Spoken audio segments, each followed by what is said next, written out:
The broadcast is now starting. All attendees are in listen-only mode. Hello, and welcome to our CFN webinar today.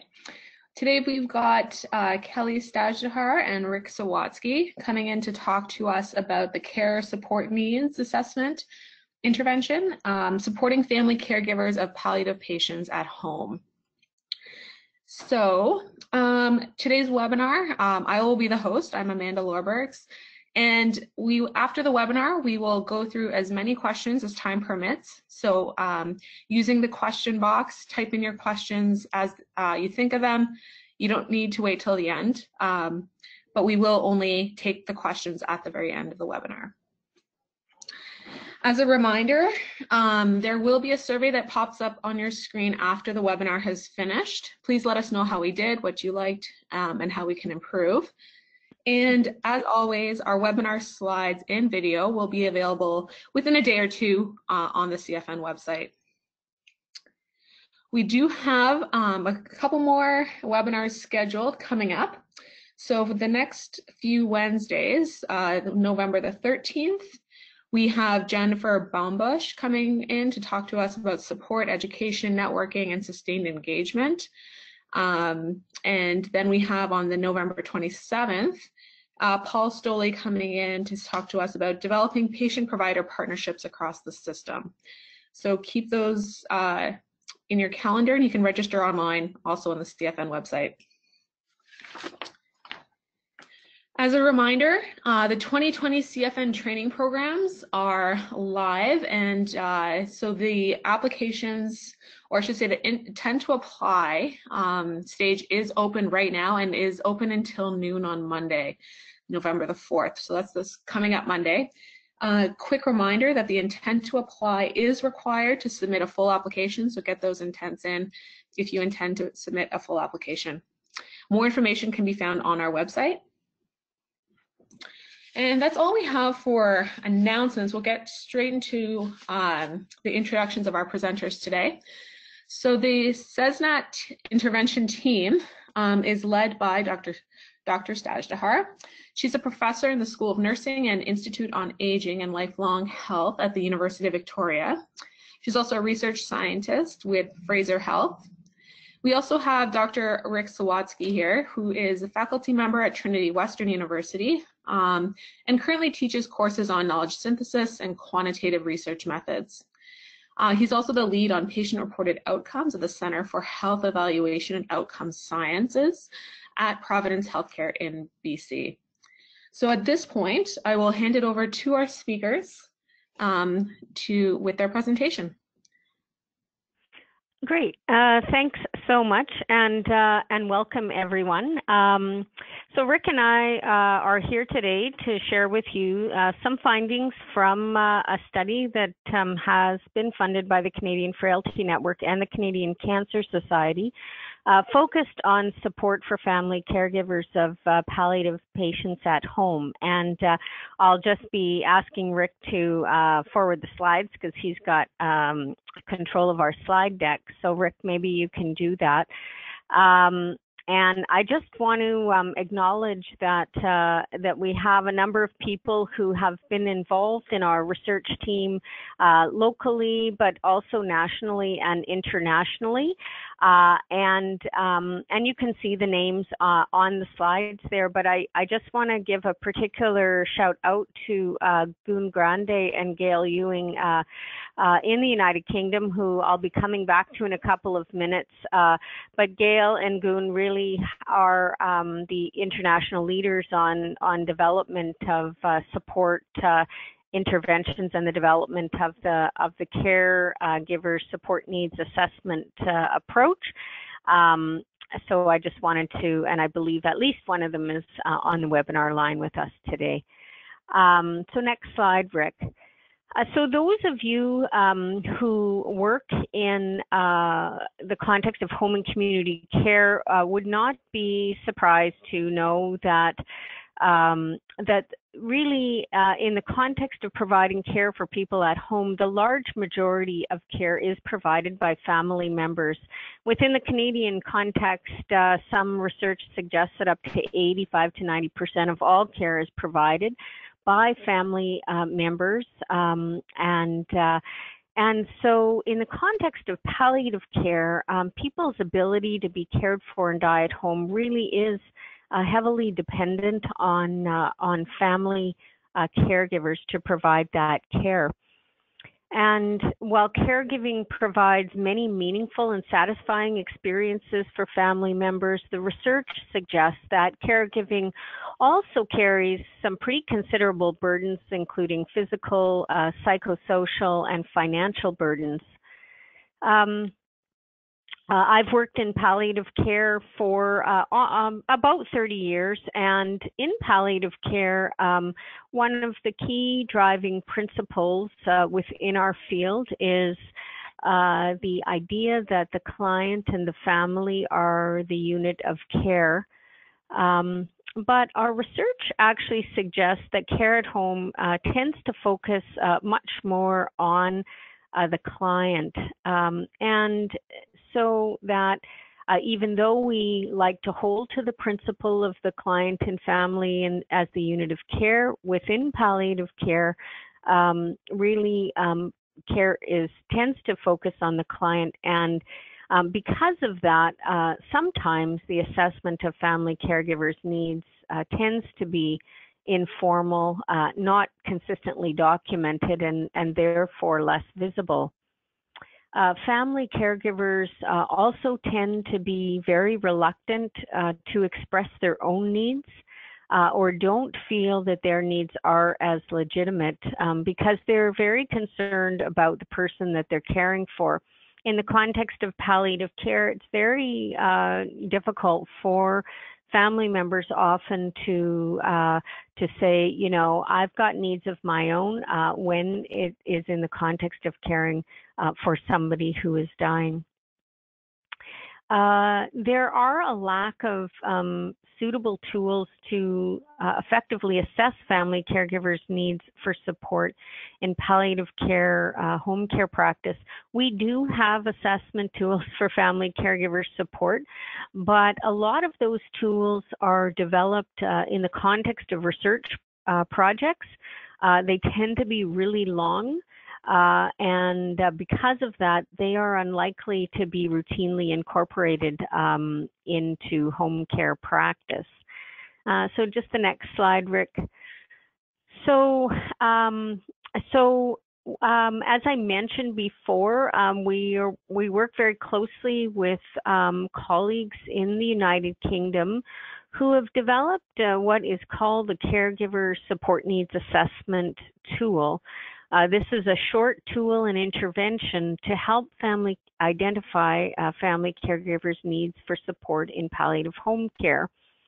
The tool was developed based on extensive research with family caregivers and home care nurses in the UK, and the CSNAT approach is currently being used in the UK and Australia and in other countries, but at the time that we proposed this study, the UK and Australia were really starting to do research in this area and showing promising results. Next slide, please. So just to give you a little bit of information about the CSNAT, we don't have a slide with the actual tool on it, and that's because in order to obtain a copy of the CSNAT, you will need to contact the developers, Gun Grande and Gail Ewing, and if people want that information, they can contact me after the webinar. But just briefly, the CSNAT is comprised of 14 support domains in which family caregivers commonly say they require support during the end of their life. And one of the things I would say about the tool is because family caregivers tend to not want to focus too much on their own needs, seven of the questions on the CSNAT are actually directed toward assessing how family caregivers can meet the needs of the person that they're caring for, and 7 of the questions are really focused on on caregivers themselves. And I guess the other thing that I would say is that the tool is really not meant to be thought about as kind of a tick-off tool, but really a guide to facilitate assessment of people's needs, and I'll talk about that in a minute. But again, just the tool facilitates assessment of the support that family caregivers may need to either meet their own needs or enable them to meet the needs of the client. Next slide. So it is a brief, easy to use practice support tool. And really it's meant as a structure for the assessment process. So it really is to be thought about as an approach to assessing family caregivers' needs for support that is comprehensive yet very much tailored to the individual needs of family caregivers. It is a tool that can be completed by a home care nurse or somebody working within the home care context. In the context of our study, it was a home care nurse, but also can be completed by family caregivers. And I think an important distinction to be made here, I just mentioned briefly earlier, is that it really is not meant to be used as a tick-off tool, but more as a guide to facilitate discussions with family caregivers. There's actually quite extensively developed training module that is associated with the CSNAT that we are just about finished adapting for the Canadian context, and hoping that that will be available for use in Canada as well. Next slide, Rick. So the CSNAT approach really is a process which provides family caregivers with the opportunity to consider, express, and prioritize their needs for support and discuss these needs with their healthcare provider in the context of the home. So the assessment conversation really forms the basis for subsequent action planning. So in other words, the 14 questions are used as a conversation guide. Family caregivers are asked to prioritize their top 3 needs, and that really provides the basis for subsequent planning for the home care provider. Next slide. So basically what we did was a mixed method study to determine whether the use of the CSNAT approach would used with a group of family caregivers would make a difference to particular outcomes, which we'll talk about in a minute. So the quantitative component of our study was a randomized control trial. Basically, we recruited home care nurses and randomized them either into an intervention or a control group. And then the home care nurses in each group recruited family caregivers who were providing care to somebody who was in the palliative phase of care at home. We had a separate clinical research assistant consenting family caregivers and doing the surveys with family caregivers, and the home care nurses in the intervention group were trained in the CSNAT approach and were using the CSNAT. Well, we'll talk about that, but ideally it was to be completed monthly. And then we had a control group of home care nurses who recruited family caregivers, and those family caregivers did not get the intervention, but baseline and follow-up data were collected on those family caregivers. So we had the kind of RCT portion of our study. We also had a qualitative component to our study. We basically, what we did was, well, our original plan really was that we would have intervention nurses recording audio clips each time after they used the CSNAT, and they had a a group of guiding questions around that to basically help us determine their experience of using the CSNAT. As you'll see in the presentation of our findings, we experienced quite a few challenges over the course of doing this study, which kind of made us stop midway and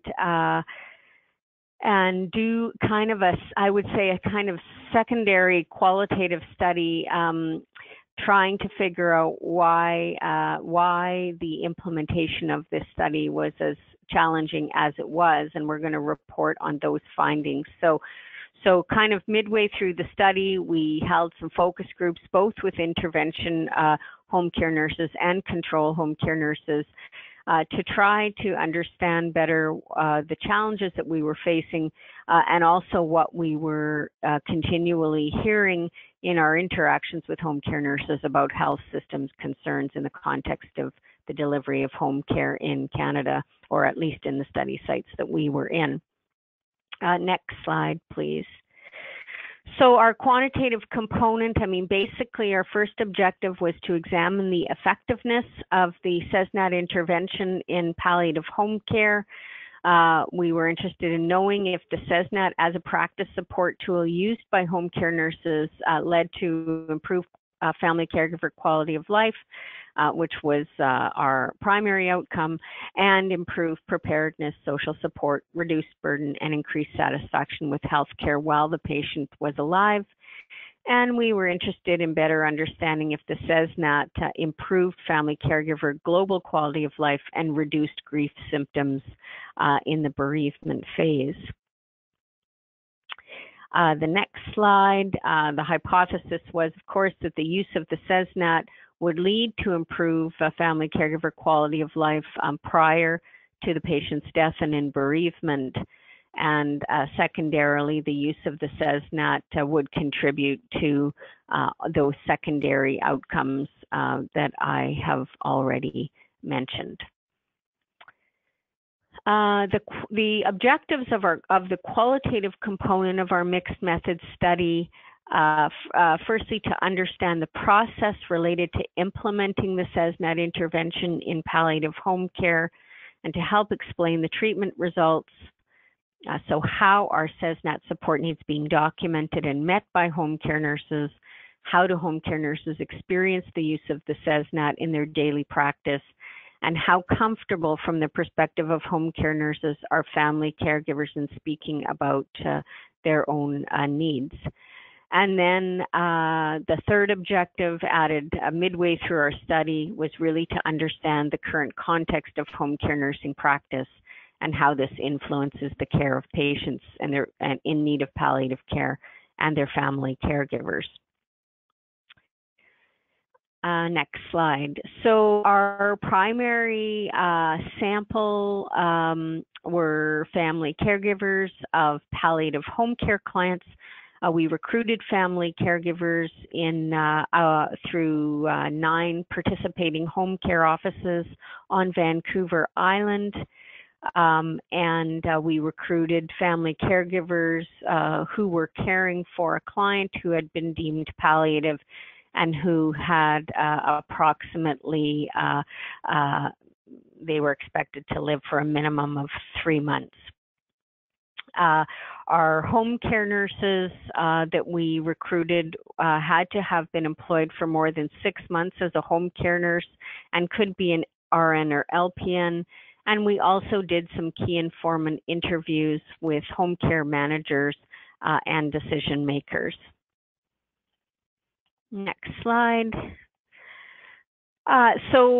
In the end, despite numerous challenges to more fully engage home care nurses participants, we recruited 27 intervention home care nurses who were trained in the CSNAT approach, and 23 home care nurses who were in the control group and were not using the CSNAT approach.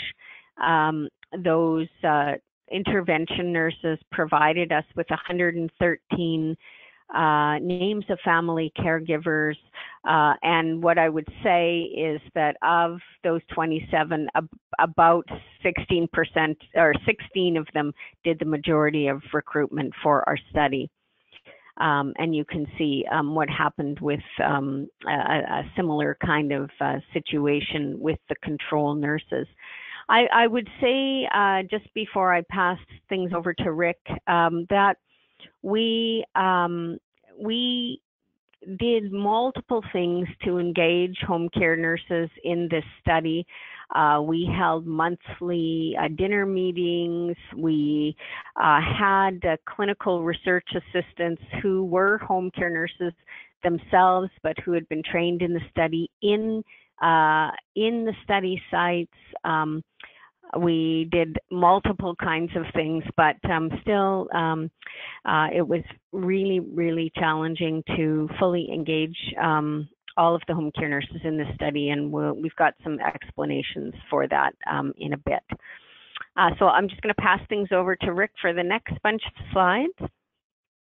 Great. Thank you very much, Kelly, for the introduction and introducing the methods and design. Hi, everyone. I'm going to say a few things about the quantitative aspects of the study, a bit more information about methods and our results, and then Kelly will come back and talk more about the qualitative results. So briefly, as Kelly already indicated, we had a total of 204 names of family caregivers provided by home care nurses, and of those, 130 consented to participate into the study. And they were allocated to an intervention and control group. It was the home care nurses who were randomized, but nonetheless, we ended up with almost equivalent sizes for the intervention and control groups of the study participants, being the family caregivers. So there were 64 in the intervention group and 66 in the control group. All of them completed a baseline survey that included demographics and quite a long list of different instruments, some of which I will be describing shortly. Then after about a month, and every month thereafter, people completed follow-up surveys. They were slightly shorter surveys that really focused on our primary and secondary outcomes.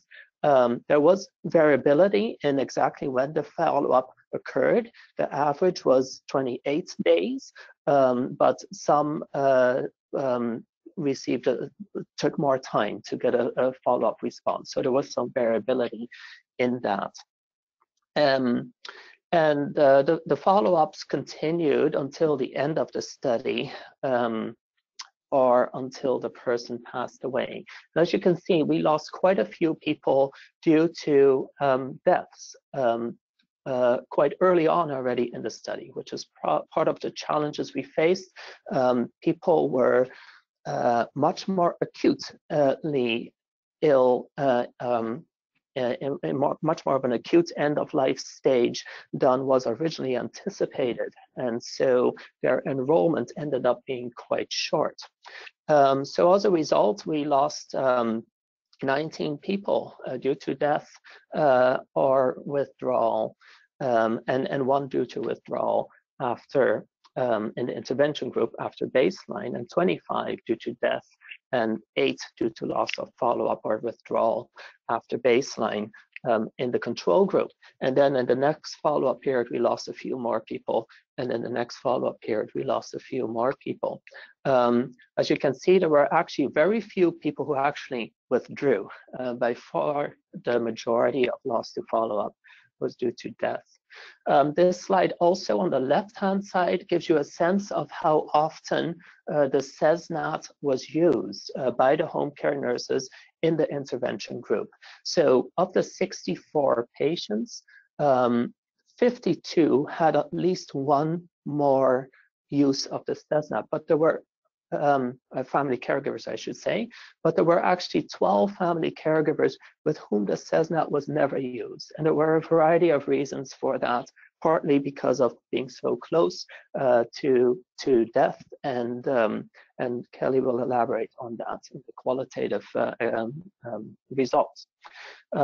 There were 32 family caregivers who had more than one or more than equal or more than 2 CSNAT uses, 21 who had 3 or more, and 11 who had 4 or more CSNAT uses. So the CSNAT being our intervention. Just to give you a little bit of a sense in terms of the duration of enrollment, the study did go on for a long period of time, and there were just a few people who did stay on for a very long period of time and completed actually quite a few assessments. But the majority of people actually passed away, the patients passed away quite early on. And so our results accordingly are based on 3 follow-up surveys. So an average of 3 months following enrollment. Following that, our sample size ended up being so small that meaningful analyses could not be done. So here is a bit of an overview of our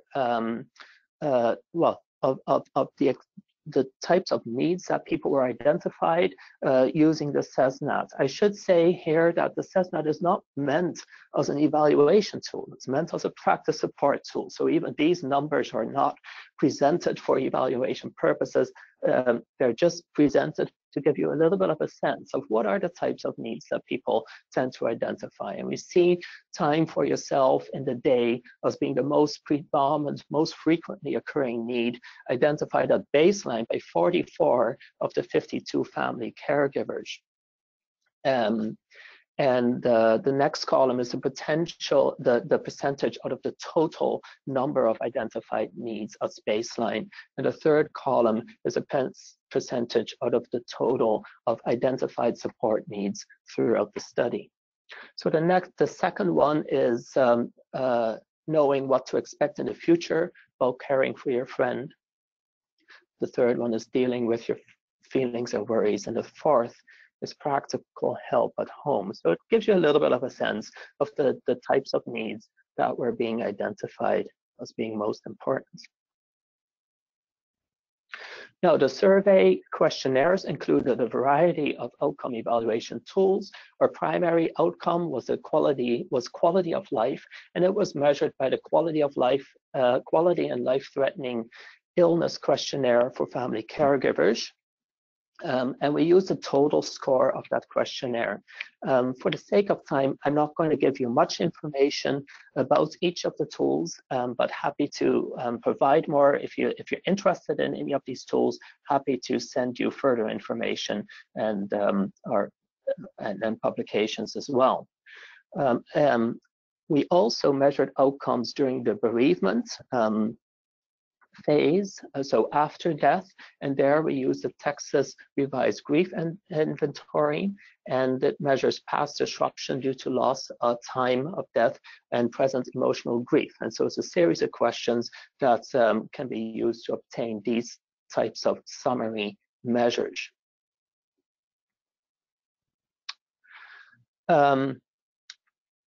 Other secondary outcomes included preparedness for caregiving. We used a family caregiving inventory, which includes a preparedness summary measure. So the inventory includes several subscales. We use a preparedness summary measure to evaluate preparedness for caregiving.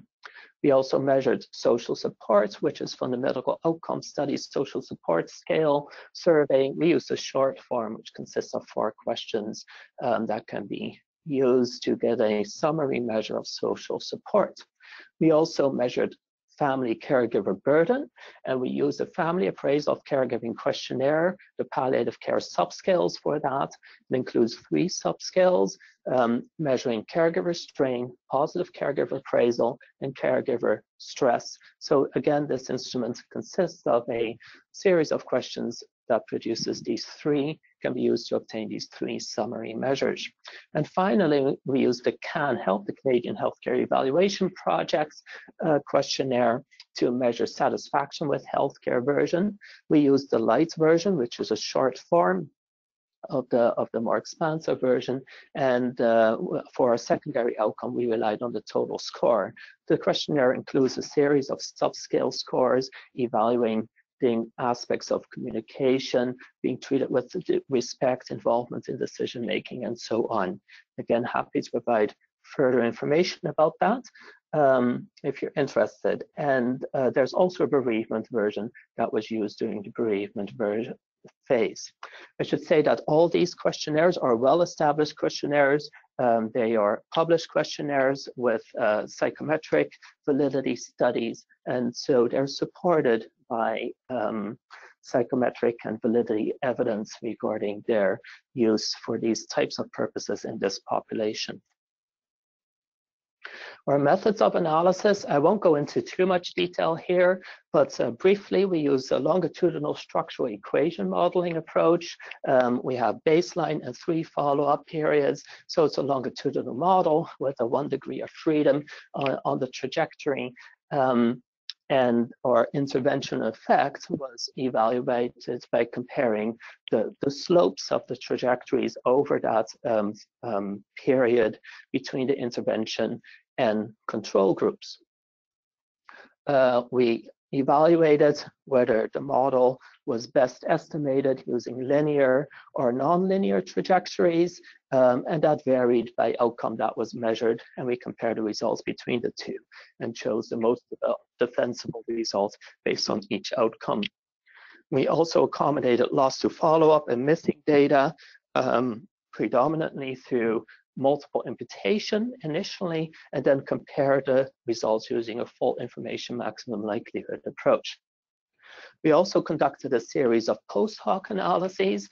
Some of them are listed here. We did many more, but the most important one is that we also evaluated the frequency of CSNAT use on the treatment effects, the impact of that on the treatment effects. So that's comparable to a per protocol analysis, whereas the primary analysis was an intervention to treat analysis.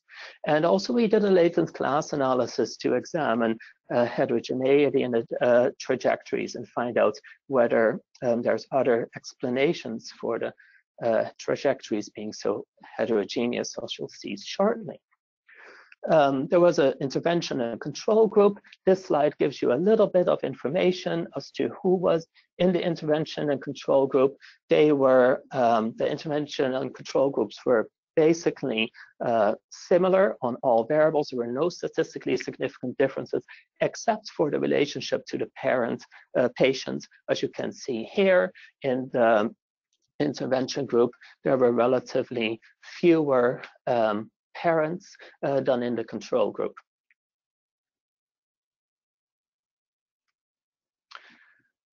Oops. Okay, so the next slide gives you an overview of our primary measure, which was the quality of life in life-threatening illness family caregiver instrument. Quite a mouthful, and it measures these domains here: environment, patient state, caregiver state, carer outlook, quality of care, relationships, financials, and total score. Our primary outcome was focused only on the total score, but I'm showing you these summary measures, the domain scores, to give you a sense of how the total score actually breaks down. And you could see that the patient state, for instance, is one that family caregivers are most concerned about. But you also see some variability in terms of fairly high ratings on quality of care, around 80% in both groups out of the total possible score, and some lower ratings in terms of their own care state, so that's their own well-being, and also in the relationship, in their relationships. So this is the scores of baseline, and then we created trajectories of the total scores. And what I want to show here is really the main point to show here is to emphasize the heterogeneity that we observed. The scores were really all over the map. We had trajectories going up and down and fluctuating all over the place. So although they could be summarized by the 2 lines on the right side, it is very important to keep that large amount of heterogeneity into account. It's not just 2 straight lines. But we can see that the control group and the CSNAT group are very similar. This one is presenting it on a scale out of 10, but interpreted in the same way as the previous graph, which was out of 100. So you could see some interesting things. One is that the differences between the control and intervention group were very similar. At baseline, there was very little difference, and also very little difference in their trajectories over time. And the difference was not statistically significant, by far not statistically significant, at a p of 0.05. So another interesting observation here is that the trajectories are nearly flat.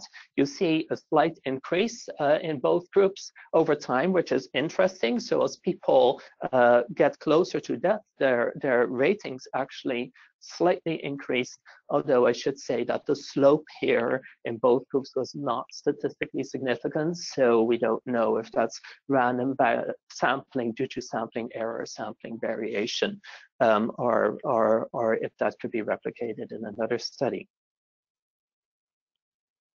We also looked at secondary outcomes, and here you see there are summary scales of the secondary outcomes. So in the first set of graphs, you see 4 bars here. The first 2 bars measure preparedness for caregiving at baseline, and then their predicted scores at 3 months. So it just gives a summary of the 3-month trajectory based on the model. And the next 2 bars gives that same comparison for the intervention group, which is the CSNAT group. And we see those same comparisons for perceived social support, caregiver strain, positive caregiver appraisal, caregiver distress, and satisfaction with healthcare. And for all of the scales, except for perceived social support, you actually see the slopes going in the same direction. And although in some, the differences between the baseline and 3 months, the predicted differences are a bit larger in the CSNAT intervention group versus the control group, those differences were actually not statistically significant. So in none of these variables was there a difference between the intervention and control group in terms of their slopes or predicted change scores. We also measured bereavement outcomes, and there you can see that again there were no significant differences between the control and intervention groups. They were, for all intents and purposes, the same. It's important to note that our sample here is of course a little bit smaller by that time, because this excludes those family caregivers of patients who did not die during the period of the study. So we could see that the scores on past disruption due to loss and grief and perceived social support, those are a bit lower if we compare that to the scores of satisfaction with healthcare and family caregiver quality of life in terms of their percent of the total possible scores. So in summary then, the results actually did not confirm the hypothesized effects on the primary or secondary outcomes, and these results were confirmed via an intention to treat and protocol analysis. And interestingly, and consistent with actually studies that we've done on quality of life trajectories in other samples, we did actually not detect a significant average change over time for any of the outcome variables. The lines were quite flat even as people approached death, and we found that in other studies as well. So I'll hand it now back to Kelly, who's going to talk a bit about the qualitative results. Okay, thanks, Rick. And I know that that's a lot to take in a short period of time, and also that we don't have a whole bunch more time, and we'd like to be able to leave some opportunity for some questions. But I do think that some of the qualitative results that I'll discuss might help explain a little bit what we were seeing in our quantitative data.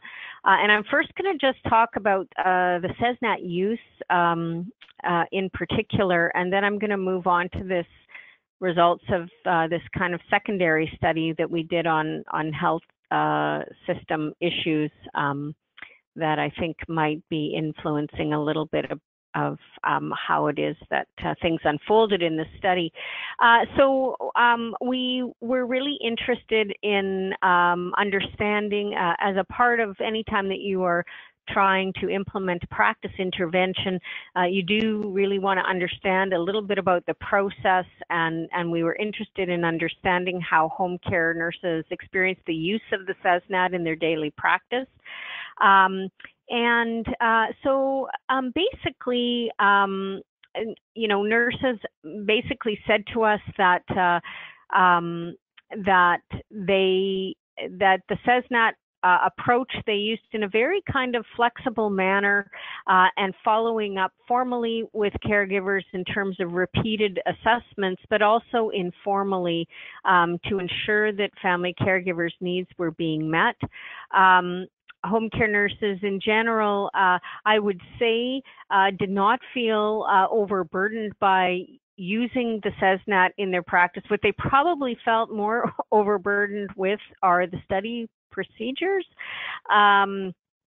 But I think the questions that are a part of the CSNAT approach are questions that home care nurses have said to us they ask in their practice all the time, and the CSNAT actually provides them with an opportunity to kind of systematize those the asking of those questions.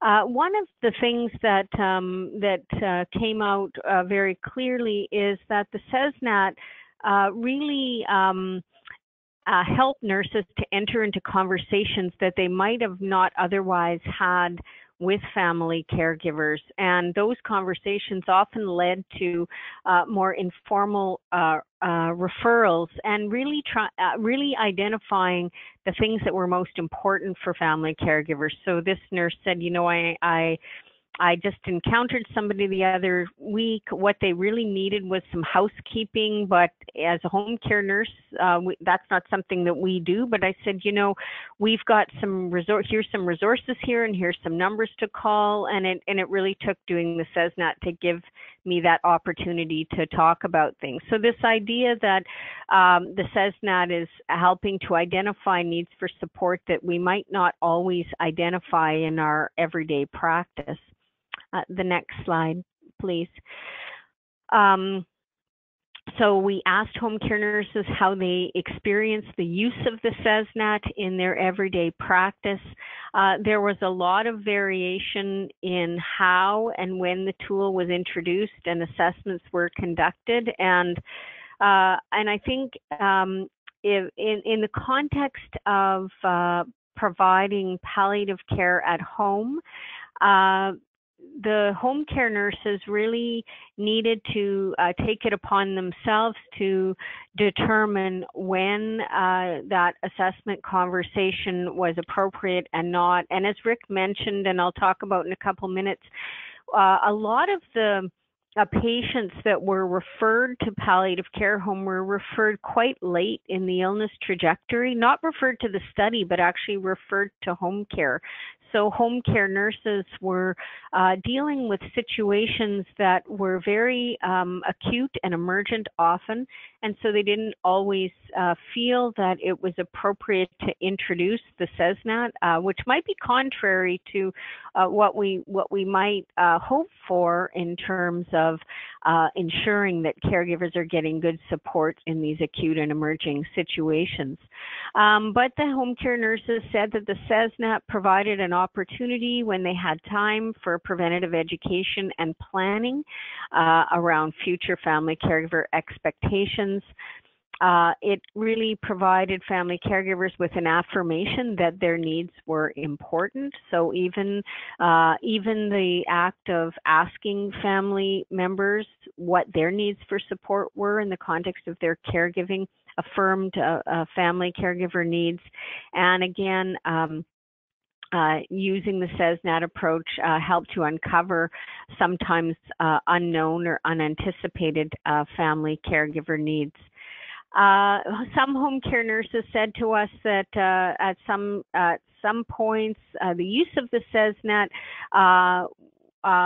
they felt maybe increased their work and the complexity of the kind of situations that they had to deal with, but actually at the same time are saying, but these are probably things that we should be dealing with and identifying anyways, but it does actually take a little bit more time. So one home care nurse said, I really like the design of the CSNAT. I had some surprises, things that I would have made assumptions about that people had different thoughts and feelings about, and different things came out than what I would have expected. The next slide.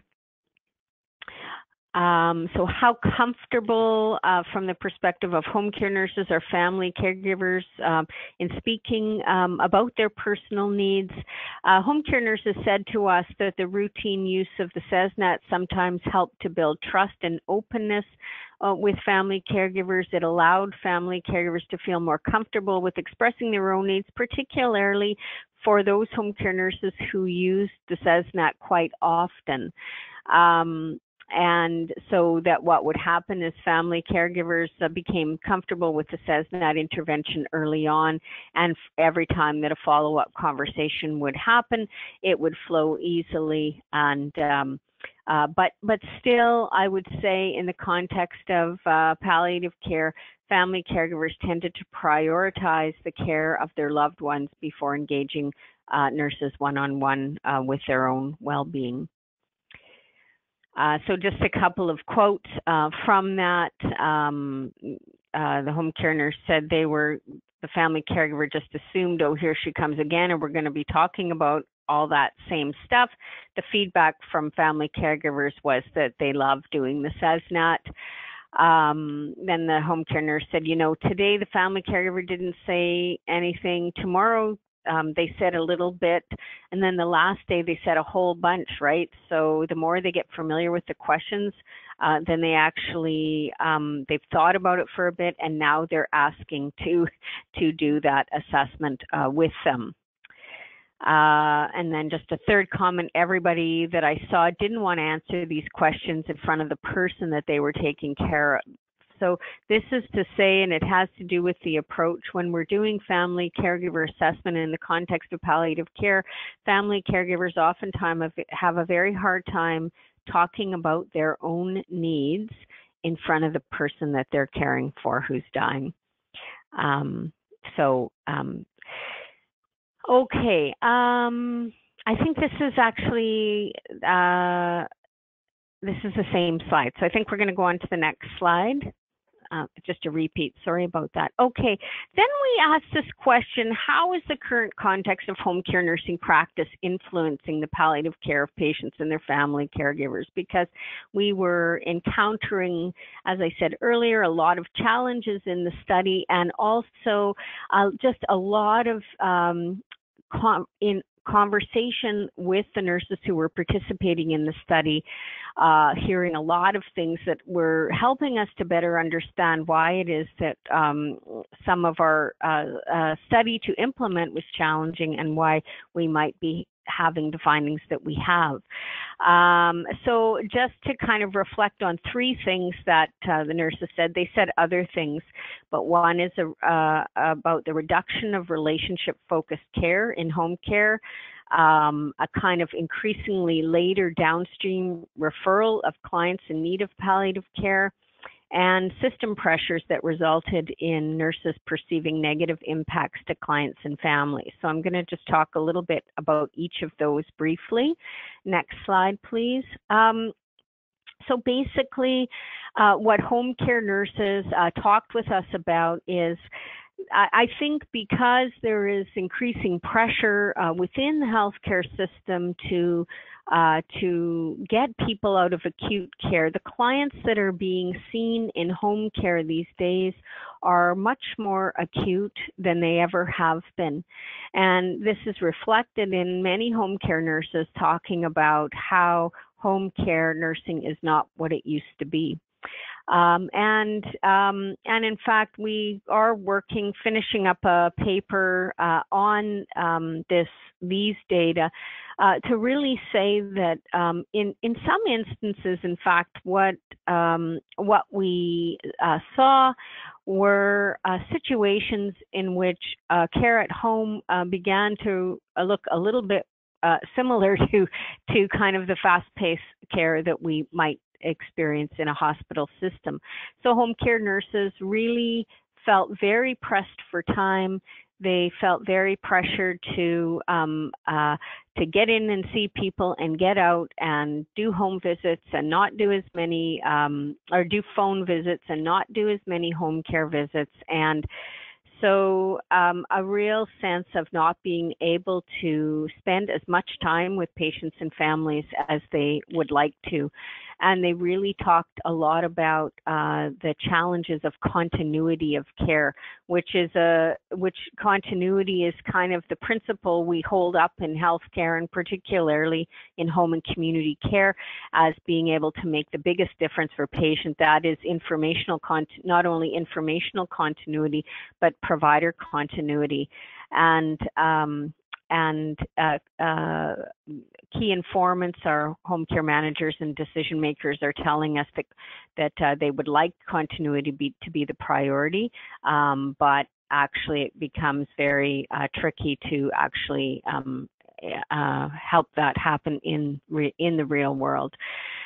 So we have a situation where home care nurses used to be able to spend a lot of time developing relationships with families in palliative home care and develop kind of a sense of continuity of providers. This was very, very challenging in the home care environment. And therefore, sometimes a home care nurse, an intervention home care nurse, might go into and be able to recruit a family caregiver for the study, but actually didn't, because they believe that they probably wouldn't be seeing that family again. So the next slide. So the other thing, and this may be a little bit related to the context in British Columbia, but home care nurses are saying to us that contrary to our kind of idea in palliative care that we, really want to be able to interface with people early in the illness trajectory, in fact, what's happening is that referrals to home care for clients in need of palliative care are increasingly happening later and later. It might be a function of the implementation of our provincial BC Palliative Benefits Program. I'm not sure, but that's a program in which people who have 6 months or less to live are provided with a benefit to allow them access to supplies and medication that are covered. But so in a way, what the home care nurses are saying is that so family doctors in our province would be the people primarily who are making referrals to home care for palliative clients, and often that's being triggered by putting a patient and their family on the palliative benefits program, and sometimes people are not put on that program until very late. So basically, home care nurses are explaining to us that when they do see clients in home care, it's often very late. They're often going in a crisis kind of situation, or where a lot of things need to be dealt with, like patient symptoms, etc. And they don't, in the context of our study, because they're seeing clients so late, they have very little time to develop that kind of relational kind of capacity. So the system is just responding to the acute crisis need, as opposed to a little bit more capacity for long-term planning. And the next slide. So these home care nurses are telling us that these kinds of system pressures and others they feel are resulting in some negative impacts for clients and families. And also that their own judgments as a nurse are not being valued in ways that they have been in the past. And we have some quotes there, but I would just say, as an example, you know, I was doing a focus group with a group of home care nurses, and a home care nurse was telling me that, you know, she had been a home care nurse for 15 years, and she said, you know, sometimes clients need more home support in the home, and she said, you know, it used to be that she would be able to say, these people need X number of hours of home support. And she said that, you know, I have to complete paperwork in order for that to happen. The paperwork takes me about 45 minutes to an hour. And in the 15 years that I've been a home care nurse, I've never once been denied. Why do I have to still do that paperwork? And I think it's a really good example of how sometimes, you know, we have systems and policies in place for reasons, but sometimes they don't make a whole lot of sense in practice. So the next slide. This is the final slide that I'm going to be talking to. You know, what I would say is that qualitatively, the CSNAT was viewed as having a positive impact in practice. It made family caregiver support needs more visible. It legitimized support for family caregivers. It opened up different conversations with the family caregivers and raised issues that might have not been identified, and promoted trust and a sense of validation that the family caregivers' needs for support were important. And these are findings that are not any different than what our colleagues in the UK have also found. So in that sense, we see the CSNAT as a valuable intervention, as a practice support intervention for identifying family caregivers' needs for support in home-based palliative care. And I'll give the last word to Rick. Yeah, well, so I mean, very briefly, I actually think this slide is a perfect slide to conclude on. I had one more slide, just some explanations for negative trial results, but you could look at them if you wish. But maybe we have one more minute for discussion. Sorry, that was a lot. That was fabulous. Thank you very much. That's quite a lot of information, and I think everyone really appreciated it. There are a couple of questions that have come in, and the first two are just points of clarification. So the first one is, could you clarify that the CSNAT is completed by the caregivers themselves, but the home care nurses facilitate its use? In the context of our study, we gave people the option. Primarily, it was done by the home care nurse with the family caregiver, but there were instances where family caregivers would complete themselves, and then the home care nurse would go in for discussion. And I believe, if I recall correctly from my UK colleagues, that that it is done either way as well. Oh, okay.